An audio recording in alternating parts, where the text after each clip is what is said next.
Good morning eighth standard students. जैसे हमने second chapter का फर्स्ट पार्ट पढ़ा था ज्योग्राफी का, आज हम उसका सेकंड पार्ट पढ़ने जा रहे हैं सेकंड चैप्टर का।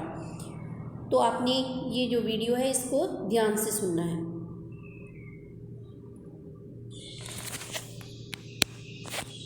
लाइक चेकअप करना चाहिए, इसका प्रॉपर रेट देखना चाहिए, अफॉरेस्टेशन करना चाहिए, मतलब नए पेड़ पौधे लगाने चाहिए, लैंड रिक्लेमेशन होना चाहिए। What does that mean?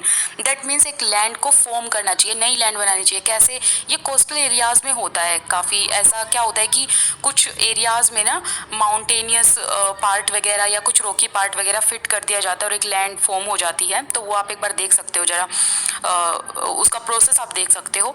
और साथ ही साथ जो केमिकल पेस्टिसाइड्स हैं एंड फर्टिलाइजर्स हैं, उनका यूज़ भी रेगुलेटेड होना चाहिए। मतलब ऐसा नहीं कि बहुत ज़्यादा यूज़ करो जिससे लैंड जो है वो ख़राब ही हो जाए बिल्कुल।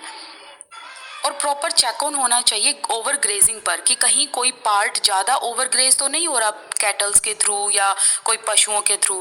तो इन सब चीज़ों पर अगर ध्यान देंगे तो ये जो चीज़ें हैं, ये सिंपल मेथड हैं जो यूज़ किए जाने चाहिए लैंड रिसोर्सेज को कंजर्व करने में।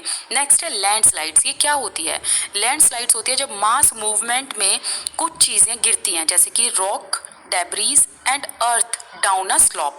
मतलब बहुत सारी ऐसी चीज़ें जैसे कि रॉक का पार्ट हो गया, डेब्रीज हो गया, जो रिमेन्स होते हैं ना डेब्रीज, तो जो रिमेन्स हो गया, या माउंटेन्स का जो पार्ट हो गया, तो ये जब चीज़ें नीचे गिरती हैं एक स्लोप से तो वो लैंडस्लाइड कहलाती हैं। और एक्चुअली लैंड जो वो खिसक जाती है हल्की सी, वो भी लैंडस्लाइड कहलाती है। तो एक्चुअली क्या होता है कि ये जो चीज़ें हैं ये कैसे होती हैं? अर्थक्वेक की वजह से होती हैं, फ्लड की वजह से होती हैं, एंड वोल्केनोज की वजह से होती हैं। अब यहाँ पर एक फ्लड का रीज़न भी दिखाया गया है कि अगर रेनफॉल ज़्यादा टाइम के लिए होती है तो उससे हैवी लैंडस्लाइड हो सकती है। और क्या होता है कि जो रिवर का फ्लो है वो ब्लॉक हो जाता है कुछ टाइम के लिए, और जब वो रिवर का जो ब्लॉक है वो फॉर्म होता है, और जैसे ही वो ओपन होता है उससे एक है वो क्रिएट हो जाता है, क्योंकि जहाँ पर भी डाउन स्ट्रीम में सेटलमेंट हुई हुई होती है वहाँ पर बर्स्ट हो जाता है। मतलब प्रॉपर जो उनका रहने की जगह है वो ख़राब हो जाती है, डिस्ट्रॉय हो जाती है। और ये तो पता ही है आपको कि जो हिली एरियाज़ हैं वहाँ पर तो बहुत ज़्यादा मेजर प्रॉब्लम यही देखी जाती है कि वहाँ पर नेचुरल डिज़ास्टर्स होते रहते हैं। उनकी जो प्रॉपर्टी है, जो उन्होंने पोजीशन ऑक्यूपाई की हुई होती है, वहाँ पर तो ये बहुत ज़्यादा एक डर रहता है, एक मेजर कंसर्न है, क्योंकि किसी भी टाइम वहाँ पर नेचुरल डिज़ास्टर हो जाते हैं। अब जो सोइल है ये क्या होती है? ये एक थिन लेयर है ग्रेनी सब्सटेंस की, जो कि अर्थ सरफेस को कवर करती है, and it is closely link to land. Landforms की वजह से ही पता चलता है कि किस टाइप की सोइल होगी, सोइल फर्टाइल होगी या नहीं होगी, उस पर एग्रीकल्चरल एक्टिविटीज़ संभव हो सकती हैं, नहीं हो सकती हैं, ऐसी चीज़ें। और जो सोइल है वो किस चीज़ से बनती है? ऑर्गेनिक मैटर से, मिनरल से, एंड वेदर्ड रॉक से। अब जो ये वेदर्ड रॉक है ये क्या होता है? ये प्रोसेस क्या कहलाता है? This process is called weathering.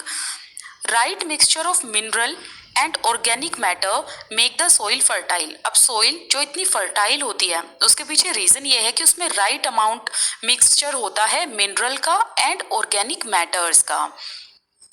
अब एक बार जो ये वेदरिंग प्रोसेस है इसको पढ़ लेते हैं। The breaking up and decaying of exposed rocks. जब रॉक का कुछ पार्ट टूट जाता है या खराब हो जाता है तो क्या होता है कि वो वेदर हो जाता है, मतलब वो एक जगह पर जाकर इकट्ठा होने लगता है, और इससे क्या होता है? सोइल फॉर्म हो जाती है। और ये ऐसा होता क्यों है? लाइक इसका ब्रेकिंग अप एंड डिकेइंग क्यों होता है? Because of temperature changes, frost action, plants, animals and human activities की वजह से भी। अब यहाँ पर ना एक डायग्राम दिखाया गया है कि किस तरीके से सोइल फॉर्म होती है। देखिए ये है पेरेंट रॉक, जिसे मेन रॉक कहेंगे, और ये पार्ट है जो वेदर्ड रॉक मटेरियल होता है ना, जो पार्ट डिकेइंग होता है, एंड जो ब्रेकिंग अप वाला पार्ट होता है जो रॉक से टूटता है। और फिर इसके ऊपर क्या होता है? सब सोइल होती है।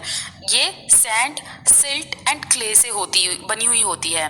और यहाँ पर इसके ऊपर टॉप सोइल होती है जिसमें क्या होता है? ह्यूमस एंड वेजिटेशन होती है। तो इससे क्या बनती है? सोइल फॉर्म होती है ऐसे।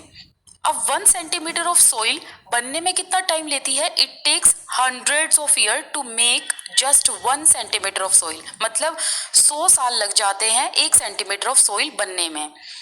अब बात करते हैं फैक्टर्स ऑफ सोइल फॉर्मेशन की।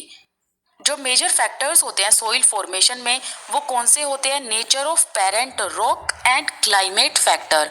जो मेन रॉक होगी या जो पेरेंट रॉक होगी जिससे वो सोइल बनी हुई होती है, उसका टाइप, उसका नेचर एंड जो क्लाइमेट फैक्टर्स है वो कैसे हैं, उस पर डिपेंड करता है सोइल फॉर्मेशन कैसे होगी।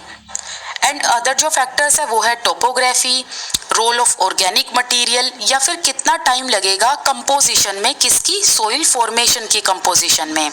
तो ये सब चीज़ें डिपेंड करती हैं प्लेस टू प्लेस। इसी वजह से प्लेस टू प्लेस डिफर होने की वजह से ही लैंड भी डिफर करती है, सोइल भी डिफर होती है। अब ये सोइल कैसे फॉर्म होती है, एक बार ये डायग्राम देख लेते हैं। पेरेंट रॉक सोइल की क्या चीज डिटरमाइन करती है? Colour, texture, chemical properties, mineral content and permeability. And relief से क्या होता है? Altitude, slope, and it determine the accumulation of soil. Flora, फोना and micro organism they affect the rate of humus formation. मतलब जो अभी हमने यहाँ पे पढ़ा, ये ह्यूमस फॉर्मेशन जो अभी हमने यहाँ पे पढ़ा, ये किसकी वजह से होता है? फ्लोरा, फोना एंड माइक्रो ऑर्गेनिजम्स की वजह से। क्लाइमेट किस चीज में हेल्प करता है? टेम्परेचर में, rainfall influence and rate of weathering and humus.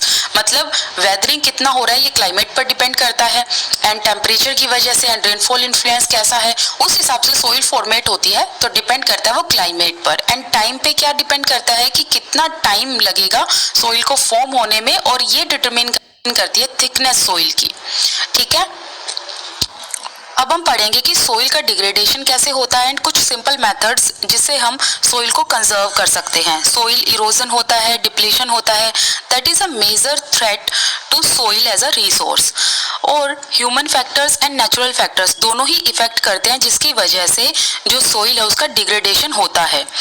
और क्या क्या फैक्टर्स हैं? जैसे कि deforestation, over grazing, over use of chemical fertilisers and कुछ पेस्टिसाइड्स का ज़्यादा यूज करना, साथ ही साथ rain wash, landslides and floods, इसकी वजह से सोइल डिग्रेड होती है। अब कुछ मेथड्स दिए गए हैं यहाँ पर, उन मेथड्स को हम पढ़ लेते हैं। मल्चिंग। मल्चिंग क्या होता है? जब बेयर ग्राउंड होता है ना प्लांट्स के बीच में, उसको कवर कर दिया जाता है ऑर्गेनिक मैटर से। और ऑर्गेनिक मैटर में जैसे कि यहाँ पर स्ट्रो का एग्जांपल दिया हुआ है। और क्यों उस बेयर ग्राउंड को, जैसे दो प्लांट हैं, ये दो प्लांट हो गए, और जो ये डिस्टेंस है इनके बीच का, यहाँ पर जो ये बेयर ग्राउंड है, जो खाली ग्राउंड है, इस पर स्ट्रो डाल दी जाती है। क्यों डाल दी जाती है? जिससे जो सोइल का मॉइस्चर है वो रिटेन रहे। इसे एक बार हम डायग्राम के थ्रू समझ लेते हैं जिससे आपको इजीली समझ आ जाएगा कि मल्चिंग होता क्या है। जैसे कि ये है मल्चिंग प्रोसेस। यहाँ पर प्लांट ग्रो किया गया, यहाँ पर प्लांट ग्रो किया गया, तो कुछ दूरी पर प्लांट ग्रो कर दिए गए। तो यहाँ पर जो ये बेयर ग्राउंड है या जो खाली ग्राउंड था, इसके ऊपर इन्होंने स्ट्रो डाल दी। अब ये स्ट्रो इसलिए डाली ताकि यहाँ पर जो मॉइस्चर है वो रिटेन रहे। तो इससे क्या होता है? मॉइस्चर रिटेन रहने से ना तो ये सोइल खराब होती है, प्लस जो ये पास में प्लांट ग्रो हुए होते हैं इनको भी हेल्प मिलती है। तो ये है मल्चिंग। नेक्स्ट है कॉन्टोर बैरियर्स। इसमें क्या होता है कि स्टोन, ग्रास एंड सोइल की हेल्प से एक बैरियर बना दिया जाता है कॉन्टोर्स के अलोंग में, और एक ट्रेंचेस भी बना दिया जाता है। ट्रेंचेस क्या होती है? जैसे नाली होती है ना, वो बना दी जाती है। उसमें क्या होता है कि जो पानी है वो कलेक्ट रहता है। और जैसे ट्रेंचेस बीच में बना दी गई और ऊपर की तरफ यहाँ पर क्या होता है, क्रॉप्स वगैरह ग्रो कर दी जाती है, फिर ट्रेंचेस बना दी जाती है, फिर क्रॉप्स ग्रो कर दी जाती है। तो इन ट्रेंचेस में पानी कलेक्ट कर दिया जाता है। तो इसको भी एक बार डायग्राम में देख लेते हैं। तो जैसे कि आप देख सकते हैं यहाँ पर ये ट्रेंचेस बना दी गई हैं एज अ बैरियर। ये पानी इसमें कलेक्ट हो जाता